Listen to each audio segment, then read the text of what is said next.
Сәлем баршаңызға. Бүгін сіздерге осындай керемет болып шығатын жұп-жұмсақ, ешқандай қансыз кукурузный мукадан жасалатын өте керемет дәмді болып шығатын зиянсыз панкейкалардың рецептімен бөлісетін боламын. Рецептіні толық білгілеріңіз келсе, видеоны соңына дейін мұқият қараңыздар. Ол үшін бізде бар болғаны жұмыртқа, сұйық май, сүт, және мұнда бізде ұн кәдімгі, және кукурузный ұн, мука, және оның ішінде аздап қопсытқыш, және де шым-шым тұз бар. Араластырып қойып қоямыз. Бізден алдымен жұмыртқамызды ыдысымызға жарып алдық. Енді оған сұйық майымызды қосамыз. Сұйық май өте аз қосамыз. Барлық құрамдарын, грамдарын жазып қалдыратын боламын. Енді жақсылап араластырып отырып қозғаймыз.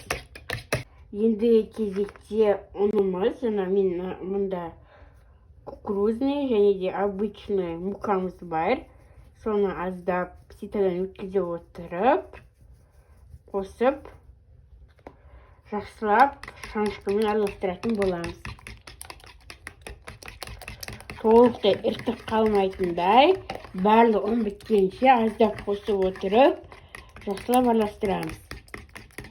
Мінекей бізде осындай қою қаймақ тәрізді масса шығу керек.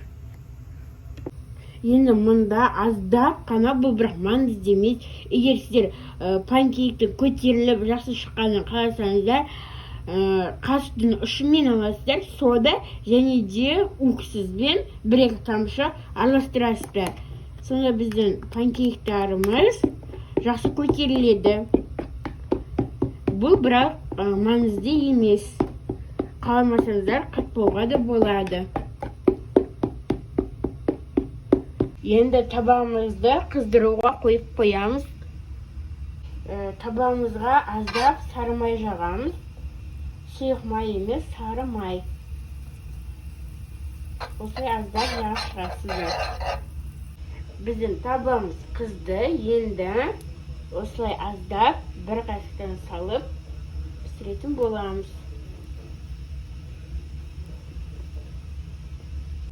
Мінекей осылай бетіне пузырьлар шыққан аударамыз. Біздің осылай қызарып піскенде дайын деген сөз. Мінекей қалғандарында дәл солай ары қарай пісіреміз. Осылай өте керемет болып көтеріліп жақсы шығатын болады.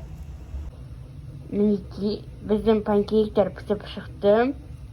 Ортасы осындай жұп-жұмсақ, әрі толықтай пісіп шығады. Өте керемет болып. Сіздерге міндетті түрде жасап көремін. Ешқандай зияны жоқ. Панкейктер жасап көріңіздер. Бұны әсіресе, яғни қазіргі уақытта айтылатын ПП-ға отырған, яғни ПП ұстайтын жандар үшін жасап көруге кеңес беремін. Өте керемет болып шығады. Бұл бізде ешқандай қантсыз жасалғандықтан бұны міндетті түрде балмен ұсынатын боламыз. Яғни бал жағып ұсыныңыздар. Сонда дәмді болады. Бұл бізде 1 грамда ішінде қант жоқ. Яғни пайдалы, зиянсыз панкейктерді міндетті түрде балыңызда табиғи болсын. Сонда бізде зиянсыз панкейктеріміз шығатын болады. Мінекей өз қалауынша бал жағып ұсынатын боласыздар. Сіздерге міндетті түрде жасап көруге кеңес беремін.